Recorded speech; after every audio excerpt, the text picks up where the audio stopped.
전자책 시대에서 출판사업자나 작가들이 꼭 알고 실천까지 해야 할 점이 있다고 강조한다면 바로 저작재산권 부분이다.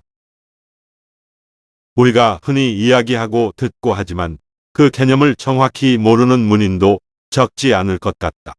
용어 저작권 또는 지적재산권으로 많이 회자되지만 문인의 문학작품에 해당될 정확한 표현은 저작재산권이다. 이 용어의 의미에서는 특히 재산이란 키워드의 비중을 둬야 한다. 작가의 모든 작품은 재산이다. 재산에는 부동산 같은 물적 재산이 있고 돈이나 화폐 같은 금융 재산이 있고 문학작가의 작품 같은 지적 재산도 있는 것이다. 이런 재산에 무관심하거나 잘 챙기지 않는 작가나 출판사도 덜어 있는 것 같다. 저작권에 대한 문제와 이슈도 유행처럼 떠들썩하던 때가 있었는데 그로 인한 관련 입법 및 보완이 왕성할 때가 10여 년 전이다. 그 이전엔 저작권 관련으로 요즘처럼 소송이 잦거나 민감하지 않았던 것 같다. 아무튼 전자책 시대에서의 가장 큰 변화 그리고 특별히 강조되어야 할 사항은 저작재산권이다.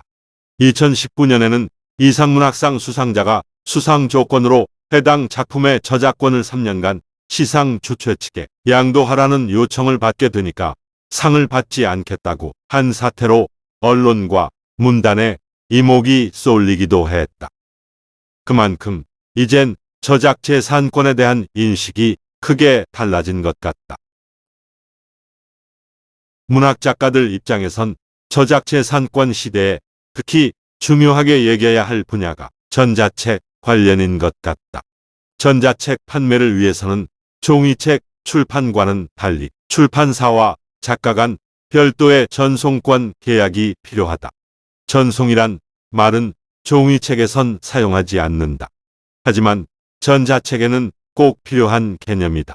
여기서 전송이라 함은 음악의 전송 개념으로 보면 된다. 과거 어느 시점부터 최근까지만 해도 크리스마스 시즌의 거리에서 캐롤송 한 곡도 마음대로 들을 수 없기도 했다. 그것이 바로 저작재산권 때문이다. 전자책은 전산과 인터넷을 통해 전달되므로 전송 개념을 적용한다. 그래서 종이책과 전자책의 저작재산권을 따로 놓고 보는 것이다. 저작재산권의 권리와 관리를 각각 달리한다는 뜻이다. 이젠 전자책도 정상적인 보급 루트라면 사용시마다 음악처럼 철저하게 페이가 따르고 있다. 종이책이든 전자책이든 저자에겐 인쇄 지급은 당연한 일이지만 전자책은 종이책과 달리 전자화되어 전산으로 유통되기 때문에 그 흐름을 정확하고도 쉽게 추적할 수 있다.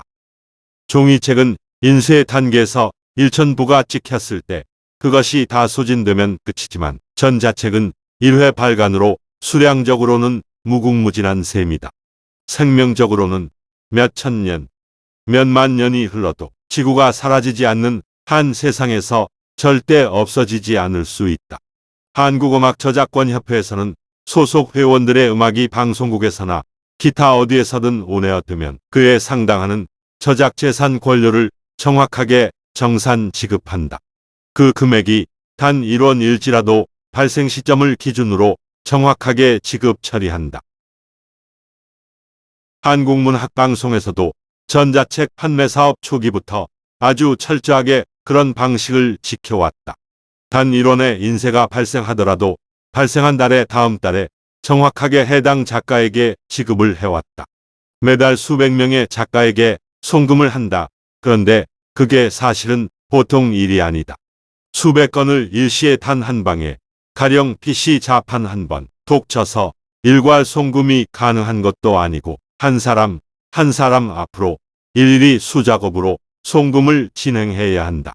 송금 작업에만도 하루가 꼬박 걸리기 예사다.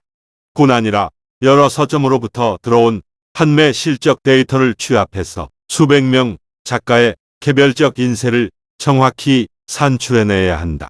이런 작업은 엑셀 같은 계산 프로그램에 능통한 사람이 아니면 할 수 없다.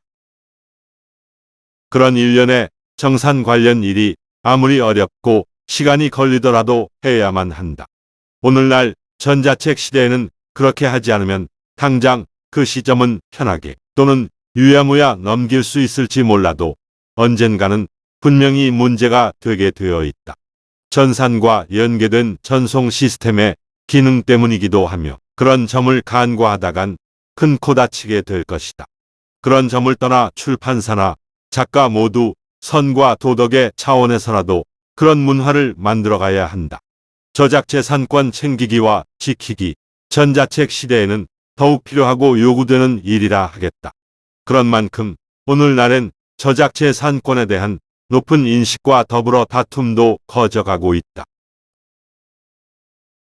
저작재산권은 작가 사후 70년까지이다. 한국문학방송에서는 평소 전자책 출간 작가들에게 불시적인 유고를 대비해 인쇄 후속 수급자 지정서를 받아두고 있다. 작가 생존 시 미리 챙겨두자는 차원의 조치다. 이젠 전자책이 더 이상 뉴미디어가 아니다. 충분히 일반화되었고 상식화되었다. 그럼에도 불구하고 아직도 전자책이란 것이 무엇인지, 어떤 형태인지, 어떻게 활용하는 것인지 잘 모르는 문인도 있는 것 같다. 출간, 상담 과정에서 덜어 느낀다.